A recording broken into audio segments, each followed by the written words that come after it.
Dolls, welcome to an all new episode of Style by Stevie. It is Thankful Thursday, February 18th, and welcome to today's show. Our very special guest gained fame as the first Black Miss America September 17th, 1983. She is a fashion designer, she is a model, she is a singer, she's an actress, director. This is a woman of all trades. I'm so honored and excited to be doing this interview with the beautiful, the one and only, the sensational Miss Vanessa Williams. Now, as a recording artist, she has sold more than 25 million records worldwide, including number one and top 10 hits. Now, her platinum single, Colors of Wind, from Disney's Pocahontas, won Oscar for Best Original Song. And she starred as Wilhelmina Slater on Ugly Betty and Desperate Housewives. She also starred in Soul Food, which won an NAACP Image Award. Ladies and gentlemen, let's do the honors of welcoming my very special guest for this evening, the beautiful, the sensational, my childhood crush, and more, Miss Vanessa Williams.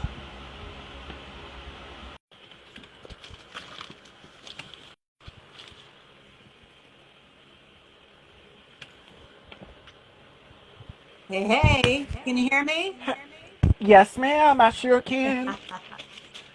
Well, how you Oh my doing? God.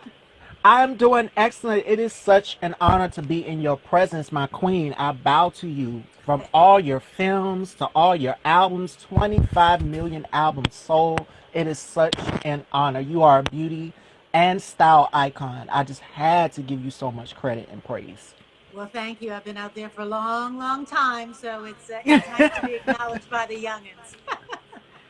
Yes. Okay, so let's go way, way back. September 17th, 1983. Miss America.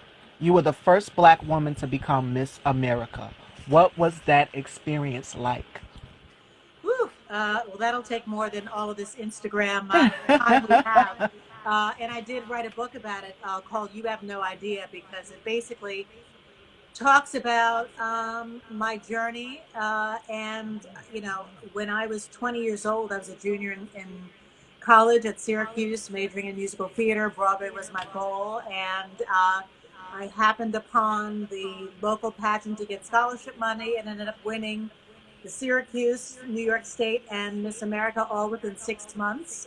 And I was supposed to go to London to do my year abroad, and of course, that changed. My whole life changed, and so I made history without ever intending it, and it was an incredible honor and an incredible life lesson for sure. I mean, we're talking 1983. I was a 20-year-old New Yorker, had plenty of experience in the world, but then, to have uh, death threats and hate mail and a lot of turmoil to deal with at 20 years old. I look back at my kids. I have four kids, and I look back at them. My youngest is 20 years old, and I look at her and say, "Gosh, how did I how did I survive? How did I manage?" And that's where you have to surrender and say, "This is what I've been given, and this is what I need to do." And you push ahead, and you face it, and you live your life. And that's exactly what I had to do to become. I became famous at 20 years old. I had a major scandal happen with 1 month left in my reign, which completely changed my life, and I had to basically to rely on my family and my support team to get through it, and then try to carve out a career at age 21 with a lot of judgment and preconceived notions about me, which started off my career. So it's always been a fight, but it's those are the lessons in life that make you who you are. And now I'm 57 years old, and I look back at all that I've done in the past, almost 40 years, and all the other people that I've opened doors for, which has been amazing, and the change that I continually see in terms of, especially this past year, with uh, equal rights and the change that's happening with our world is remarkable. It's a long time coming, But again, it's just another episode of life that we are embracing and changing. Yes, and with time comes a lesson, and you definitely have paved the way for so many other young women of color to get out here and want to participate in these beauty competitions and so much more. Well, yeah. I think it's Miss America has a talent portion, and that was the only reason why I even considered being a part of that program because, you know, I knew that I could sing, dance. I said, what am I going to do? Oh, I'll just sing. And I knew that that would be able to afford me an opportunity. But it's to be just um, judged and value on your beauty is it's a I think it's a much tougher situation because it's how do you not take that personally? You are who you are, and you have to let yourself shine. And that's a very specific characteristic. If you can do it and just be judged on beauty, then good for you. Okay, so we're going to fast forward here because you gave us some music and you said this kind of jump started your music career. So I had to dig in the archives for these. I don't know if you remember these albums Of course. and your greatest hits Mm-hmm. and the comfort zone. Yeah. The comfort zone. Mm-hmm. This album right here. I don't have the one that has the right stuff on it. I have to build up my Vanessa Williams collection. I've got a Sade collection, a Janet collection, and my Okay. Vanessa Williams collection. So Yes. the comfort zone, the fashion in this video, everything, the aesthetic, I love it so much. How did you get your start into music? Well, I mean, that was another difficult road that I had to kind of use a great support system to. I'm sorry, my dogs are barking, and they're great. Ah, They're pretty loud. I apologize. Um, but I was having issues basically as an actress being considered um, just for my talent. And I knew that if I could record and I would be able to have control over my image and what I sang. So that was kind of a an opportunity for me to really kind of take control of my career and my image.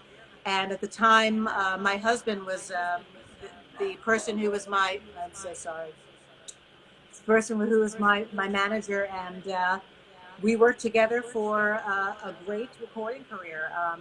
Was first started my first album came out in 1988 with the right stuff, and then Comfort Zone was in 91, which was huge. Then it did Sweetest Days, then one called Next, and in between those I had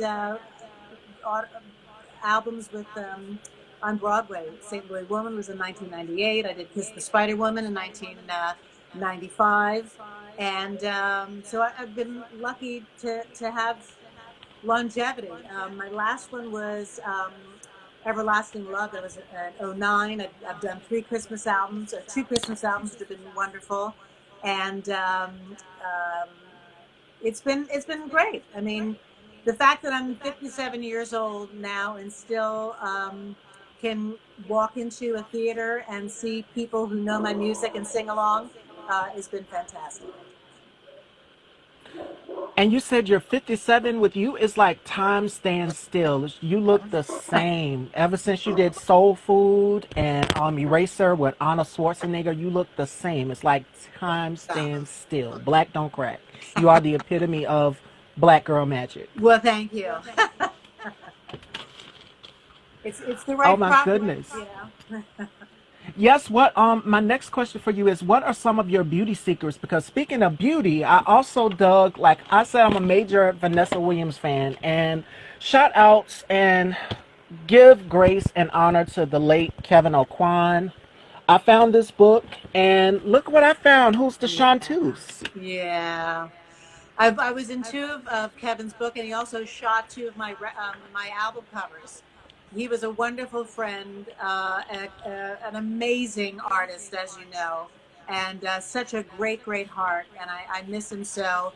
And yeah, he loved to take pictures too, and that beautiful eye with his as a photographer and great lighting and stuff. So I miss him. But yeah, I've been able to be in Kevin's books, Scott Barnes' books. Of course, my dear friend Sam Fine. I'm in one of his books too. So it's nice to Yes. be done by the best. It's there's Sam's work, who's a very dear friend of mine. And when you can relax and let the experts transform you, um, it's always a thrill. My latest was when I did. I've been a judge on RuPaul's Drag Race, but I was a contestant recently, which aired this Uh-huh. past year, and I got a chance to have my face done in drag with the wax brows and the whole 9 yards, and it was amazing. And yes, we were going to get to that, but we've got one more too, because I don't know if you remember this cover, Sophisticate's Black Hair. And this is around the time you did Soul Food. So shout outs to Oscar James on the hair. Like, you were always on point. You were ahead of your time. Even Essence magazine. Yeah, yeah. Well, as I say, I've been out there for a long time. My first Vogue shoot was when I was a kid. I was Miss New York, and Audrey Smaltz, who is a legend in New York fashion. She used to do all the Ebony Fashion Fair shows back in the day, and so she asked to do a photo a photo session with me as Miss New York, and that was the first time that I actually had professional hair, makeup, lighting, and that was a thrill to be in Vogue for Look Who's Miss New York, and let's see what happens. And when I was back in 1983. And for you, what are some of your best go-to beauty secrets? Because everyone in the audience is saying it too. Like, you look ageless. You look absolutely stunning. Well, good lighting. I've got a great ring light, so lighting is always good. And we're doing everything with Zoom and Insta, and Yes. so that's important. I personally love oils. I love face oils because I feel it absorbs in my skin, and I'm talking about a good quality oil, and it just balances my skin texture out, which I love. And you can use that in combination with face creams and serums. But I love a good oil, especially in the wintertime now where it's so dry and we're stuck Yes. inside with all that dry heat. Um, I also love microcurrent, which I've used in various different forms. There's one that's a portable one called Zip, ZIIP. And if you go to Zip Beauty, I think that's where Melanie sells them. Her name is Melanie Simon. She came up with the technology. So I've been using that for about probably a good 10 years now. And you plug it in, it's got an app, and the app could be like, quick pick me up, energize, reduce puffiness, you know, uh, lymphatic drain. And basically, it's all timed out once you sync it up to your uh, your app, and it's amazing because it's that microcurrent that helps lift and just tighten and depuff. So I love Zip. I also have my own microcurrent machine at home, which I've used for a good probably 10, 10, 15 years as well. Um, and then find a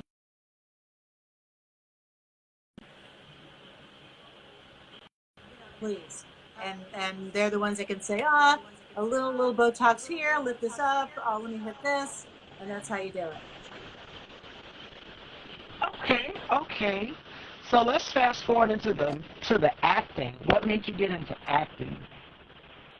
Oh, I've acted my whole life. I think my first play I was in was in fourth grade, and that's when I knew that it was something that I was good at, and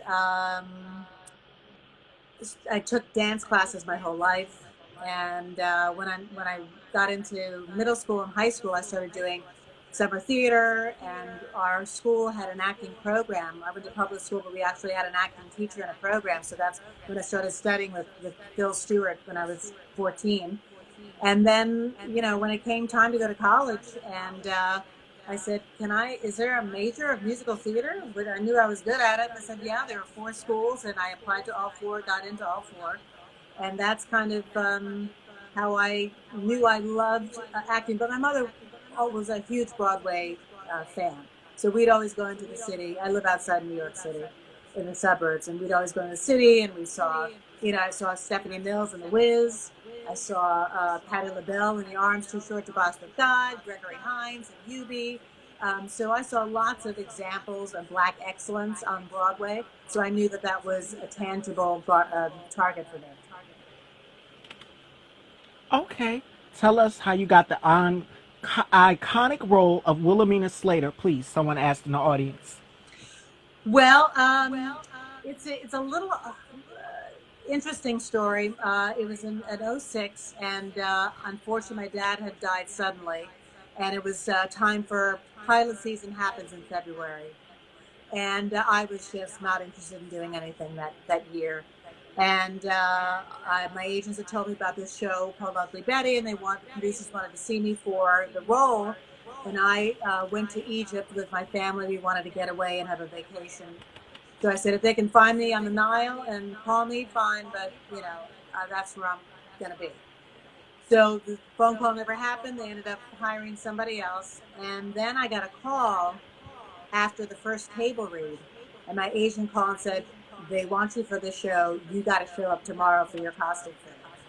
So I ended up showing up in the costume truck. Pat Fields was there with a cigarette hanging out of her mouth. Luckily, I fit into all the clothes that they already selected for the other actress that they had hired.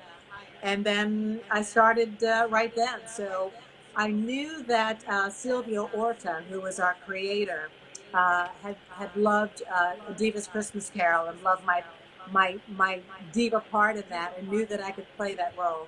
So he was the one that said, "Yep, Vanessa Williams, I know she can do it," and that's how I got the role. You've always played these and portrayed these strong, powerful women, like from Temptation with Tyler Perry. You did Terry, Soul Food, like these women that are heads of companies. Like, we're living in a day and age where women are, where I would have to say 2020 is definitely the year of the Black woman. What is some of your advice that you would give to young Black women who are looking to become actresses or get into the music industry? Well, if you want to be an actress, be serious about it and get your training. A lot of people say, why are these Brits taking all the lead roles? Because they're trained. And training means you're going to acting school and you pay attention and you learn all um, the facilities that make you a good actor, which is more than just, I want to be famous. You've got to learn how to stage presence, learn how to use your voice, you learn how to use your body, do scene work, and then memorization. All these things are part of what makes you an amazing actor. And also doing the work, doing scenes, doing productions, doing theater really, really gets you involved in what really gives you the hours of experience and the technique to be a good actor. So get your work done. Go to a reputable theater and acting program and take classes and learn from your great instructors.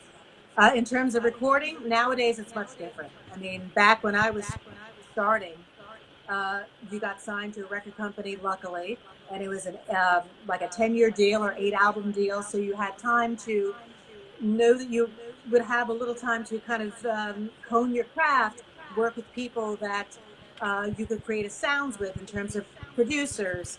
You have a marketing team behind you.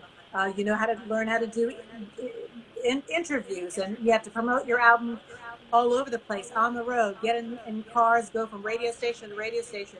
Nowadays, it's completely different. You can do everything from your house because everyone's got all the equipment, but you don't have the security of having a record company do all the work for you. So it's a lot more intensive that you've got to take on your own marketing, hope that you get a deal for distribution, uh, hope you get a good manager to help you go on the road and get people to be your fans. So it's a lot of hard work, and but nothing comes easy these days, and you got to work at everything. Absolutely. It's about passion and following your dreams and achieving it. And one of my favorite quotes is from Maya Angelou. And she says this: we encounter many defeats, but we must never be defeated. And I like to live my life through that mantra. And your daughter's here. Shout outs to Julian Lion Babe. Oh, Jillian, hi, Jillian. Oh my goodness. Let's talk about soul food. Oh my God. That movie, I would have still been a baby when it came out. I couldn't see it because it was rated R. But you played the role of Terry, and Soul Food, you won the NAACP Image Award for Outstanding Actress and Black Film Award for Black Actress. Oh my goodness, Soul Food. How did this movie come together? You've got an all star-studded cast from Nia Long to Vivica Fox to Imora P. Hall, like an all-star-studded cast. This is a cult classic. So how did Soul Food come together? Well, actually, it was produced by Babyface and Tracy Edwards at the time. They were married and they had a production company, and I was good friends with both of them. And they offered me the role that Vivica played. They wanted me because I had kids back then. At the time, I had 3 kids, so they thought, okay, we'll offer her the one who's the mom. And after I read it, I said, no, no, no, Terry's the one. That's the one I want. I want to play Terry. They said, really? I said, oh yeah. And I don't mind being unliked. Those are the best characters for me to make an audience really work for your respect, for the understanding of where you come from. Because, it's easy to play, oh, she's going to be a bitch or she's going to be haughty or whatever. But when you can make the audience understand why that character is that way, what was the heartbreak that gave them that shell? What was the issue in their life that they never got love and that's why they can't give love? When you can do that with the character, I think it's much more challenging as an actress. So that's why I wanted Terry when I did Soul Food. And it was, again, George Tillman was a young director. This was his first film that he wrote and directed. So it was nice to be a part of something that wasn't a huge Hollywood machine where everybody assumed that it was a hit. When it became a hit, that's when you know that you're part of something that was really unique. And it's such an iconic film. Like everybody knows the infamous scene that I'm about to talk about, the knife scene. Now, how? Like what? When? Like you just redid a TikTok also as well too, and you talked about it on another platform. But how did this scene happen? Like Babyface, shout outs to Babyface. Yeah. Tracy was a producer. They didn't write it, but they produced it. So the the knife scene was what it obviously was written that I confront Michael's character for sleeping around with the With cousin. Faith. Yes, but I got a chance to ad lib a little bit when you know I kind of like and I'm not going to say the swear words that I said, but it was nice again to have a young director say, "Go for it, do what you want." I said, "Okay, I'm going to do it," and then followed him all the way into the other room with the knife. It was very. That's the great thing about a creative process. You can write a script, you can say, "This is what I want," but then creativity lives and breathes and morphs all the time.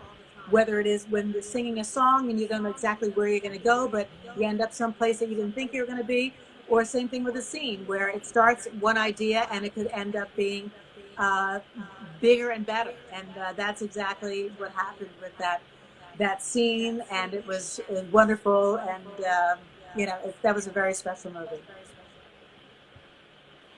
Yes, and we will remember it. Like it went viral. Everybody's still talking about Cousin Faith, Cousin Faith. I said, what about Terry?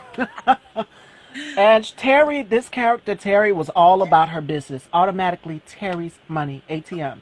So, but fast forward to a lighter spectrum because Soul Food was like a family drama. The Johnson's Family Vacation. You had Bow Wow, you had Solange, and you had Cedric the Entertainer and Steve Harvey. What was it like on set with you guys? That was a fun shoot. Lots of laughs every day. Cedric is crazy. But again, you show up and you do your job. So that's my biggest um, advice to people wanting to be in this business. Know your stuff and show up on time and do your best. Yes. That's when people will recognize you, producers and directors, like, wow, they were really good and they're professional. I'm going to hire them again. So that's the big key about having longevity in this business. But that was a lot of fun. And Cedric is just so talented. And Steve Harvey was, amazing. And it was just and the music when we got a chance to do the song battle, and everybody's got a cousin who's always asking for money. It's just all those little dynamic uh, nods to being together as family. I thought it was Yes. pretty on point. All right. So the big question, the performance with RuPaul, the drag race performance, you've always been an ally and we thank you for supporting the LGBTQ community. You've definitely been a vocal point in the LGBTQ community. And we thank you so much for that. Now you've got Lonnie Love, Tammy Roman, and the Queen, Miss Vanessa Williams, on RuPaul's Drag Race. What was it like on set? Because I know Lonnie is a mess. She is a trip and a half, and she was starstruck. Everybody was starstruck when they came saw you come in the workroom. So, what was that experience like for you? I've been on the other side of the table as a judge twice. So I get my glam done. I get out there. I see the final performance, get a chance to judge, have a great time, and then I'm done for one day. But being on the other side of the table and showing up and the first, going through your first challenge, which they don't give you any. There's no hint. It's like boom boom, Bruce shows up. There's your first challenge, Mm-hmm. and they're shooting it. So we did not get any help by just being celebrities. I'm doing it just like all the queens do.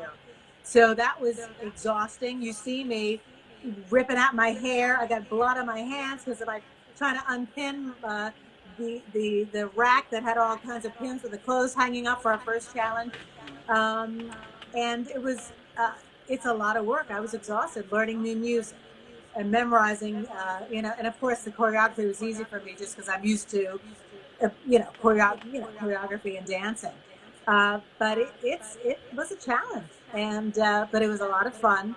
And I had my great team, and then Chanel snuck in and did my makeup while I was getting ready for the big show. So I felt confident that I was gonna just have fun, and that's all I could ask for. But my daughter, Jillian, who is Lion Babe, she ended up doing RuPaul's. I think it was called Spawn of the Queen, it was her. Let's see, me, uh, Pia Zadora's daughter, and it was Osborne, Kelly Osborne, that she was Yes. against, and she ended up winning her season. So, I think I had to carry the torch. If she won, I had to win. Line Babe says legendary spine. Yes, Legendary that Spawn, is yes. it. Okay, so my next question for you is, and then we're going to wrap up because it's 4:30. I can't keep Miss Williams, ladies and gentlemen, but this was a sensational interview and a dream come true. My next question for you is, what's some of the best advice that someone has given you? Hmm. Um, I think it comes with what you mentioned, that I was been a big proponent of LGBTQ Yes. equality and rights. And I grew up, both my parents are music teachers. My mother had a lot of gay friends that I grew up knowing. My father never judged. So I grew, and I lived outside New York City. So I grew up very open, very aware, very non-judgmental. And my biggest, I've had friends.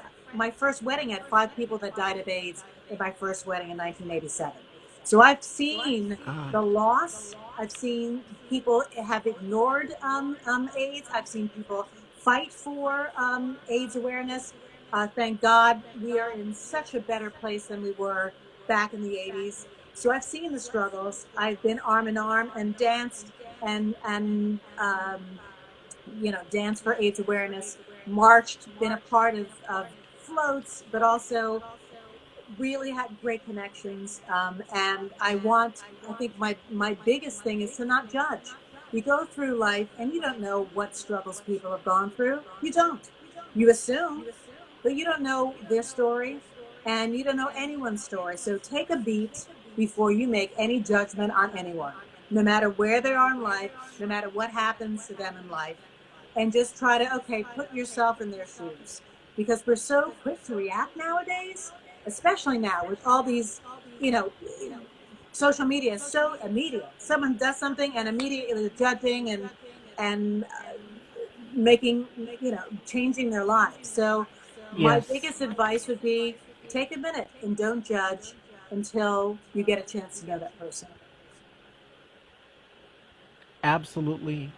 And I agree with that 100%. I tell people that all the time on my platform. And shout outs to V Brown. V Brown, actor, singer. Wait a minute. I'm going to read that comment. I just seen it. He said, I've loved her for the last 33 years of his life.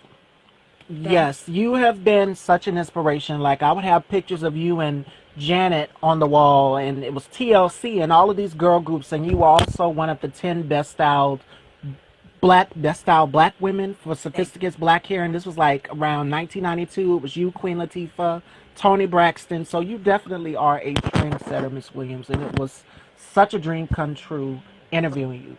Well, thank you. And I've been lucky to work with so many amazing artists and designers in my lifetime.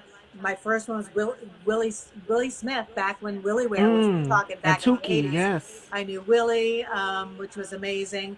But, Kevin Hall, who's a black designer out in California, who's phenomenal, and get a chance to be dressed by some incredible artists, not only designers, but stylists as well, and also people that create the hair and makeup too. They're all true artists, and I'm so blessed to have worked with so many talented people. Yes, because you're always put together, and I wish I could have found a picture of you and the supermodel Iman's book. I have that one as well too. It's the book of color, and it was you, Serena Williams, Eve, all of these phenomenal, beautiful women. Like Iman is just a trendsetter. So we're gonna wrap it up here, ladies and gentlemen. I can't keep Miss Williams because I know she is very busy. But thank you so much for your time, man. Again, it is such an honor to be in the presence of the real queen. They call me the queen, but you're the queen. Well, thank you, Queen, and thank you for being patient. You are so welcome. Thank you so, so, so much, Miss Williams. You're Again, thank you guys. Thank you for tuning in, ladies and gentlemen. And I will see you guys again at 6 with my co host, Kendall. I love you, and y'all be safe. Take Thanks for care, all the love. everyone. You too. Take care.